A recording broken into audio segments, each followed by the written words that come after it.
Bonjour les amis, donc je vais vous faire un petit point par rapport à la situation en Ukraine parce que en fait d'après moi la situation elle est en train d'évoluer quand même. Donc on voit que les Russes ils essayent en fait de conquérir en fait tout le Donbass. Mais là actuellement il y a une bataille en fait sur Siverodonetsk. Donc il y a la ville ici et on voit qu'il y a des offensives russes et des contre-offensives en fait ukrainiennes. Et ce qu'on voit, c'est que les Russes, malgré toute la soi-disant puissance de l'armée russe, n'arrivent pas en fait à prendre cette ville de Sieverodonetsk. Donc c'est quand même un peu étonnant, voilà, pour ce qu'on prenait pour la deuxième armée du monde, de se retrouver avec de telles difficultés. Donc ce qu'on peut se dire aussi, c'est qu'actuellement, il y a plutôt une espèce de match nul parce que en fait, vous voyez tous les territoires que vous voyez en fait toutes les zones grisées. En fait, c'est des territoires en fait que les Russes avaient pris au début de la guerre et puis qu'ils ont perdu entre-temps. Donc on voit que notamment ici dans la région de Kherson, qu'ils ont perdu du terrain et puis que gentiment en fait les Ukrainiens se rapprochent de Kherson. La même chose du côté de Kharkiv où en fait ils dominaient totalement ils avaient encerclé Kharkiv, et actuellement ils ont dû reculer et ils sont retournés pratiquement aux frontières russes.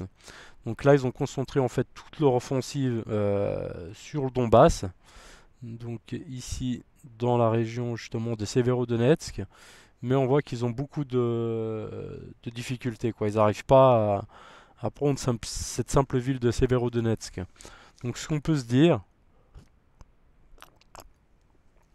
c'est qu'actuellement, en Occident, il y a un peu de deux camps. Il y a ceux, les jusqu'au boutistes, on va dire les anglo-saxons, l'Angleterre, les États-Unis, qui veulent vraiment infliger une défaite à la Russie. Et ceux qui, en Europe, justement, ne veulent pas humilier la Russie, comme l'a dit Macron, ou certains pays de l'Est qui ont des amitiés un peu pro-russes, qui veulent plutôt une espèce de match nul afin qu'il y ait des négociations et qu'il y ait une paix qui soit trouvée.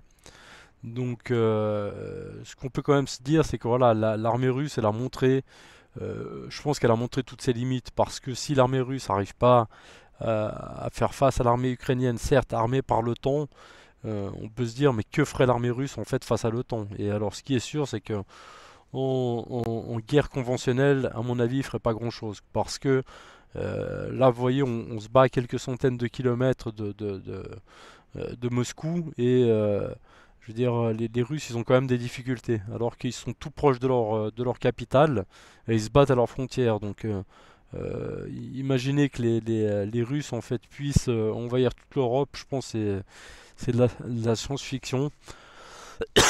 À part en utilisant leur arsenal nucléaire, je vois pas comment ils pourraient y arriver. Ouais, c'est vraiment de la science-fiction. Donc, à cette heure-ci, je pense que le temps joue plutôt en faveur des Ukrainiens, qui certes sont moins équipés, on va dire, en nombre de matériel, mais ont du matériel de meilleure qualité, qui a du matériel OTAN. Et je pense que le matériel russe a montré quand même toutes ses limites, que ce soit au niveau des systèmes anti-aériens, parce qu'on a toujours des avions ukrainiens qui volent, des drones ukrainiens qui volent. Et au niveau de leur aviation aussi, parce que après 100 jours de guerre, ils ont toujours pas la maîtrise de l'espace aérien ukrainien, ce qui est invraisemblable en fait, quoi. Un pays comme la Russie qui a des milliers d'avions n'arrive pas à dominer l'espace aérien ukrainien. Et ça, c'est un des gros problèmes de leur offensive militaire, c'est que justement, ils n'ont pas le contrôle de l'espace aérien. Et quand tu n'as pas le contrôle de l'espace aérien, tu peux pas faire d'appui au sol. Donc en fait, tes troupes au sol se battent face à d'autres troupes au sol. Et en gros, le seul avantage actuellement des Russes, c'est l'artillerie, mais en sachant qu'ils ont une artillerie moins précise que l'artillerie ukrainienne, qui elle se sert beaucoup de drones. Donc en fait, certes, ils bombardent à distance, mais avec une vue de là où atterrissent en fait les obus, donc ce qui permet ensuite d'ajuster les tirs et d'être beaucoup plus efficace, quoi. C'est la conjugaison en fait du drone avec l'artillerie, c'est un peu l'arme parfaite, c'est-à-dire qu'on peut tirer à 30-40 km de distance, mais en regardant comme si on regardait, on avait un regard sur l'impact en fait des obus, qui est d'une efficacité redoutable, quoi. Donc à l'heure actuelle, on voit que il y a un peu un statu quo, même si voilà les Russes avancent, mais ils avancent très légèrement. Il y a quelques contre-offensives ukrainiennes.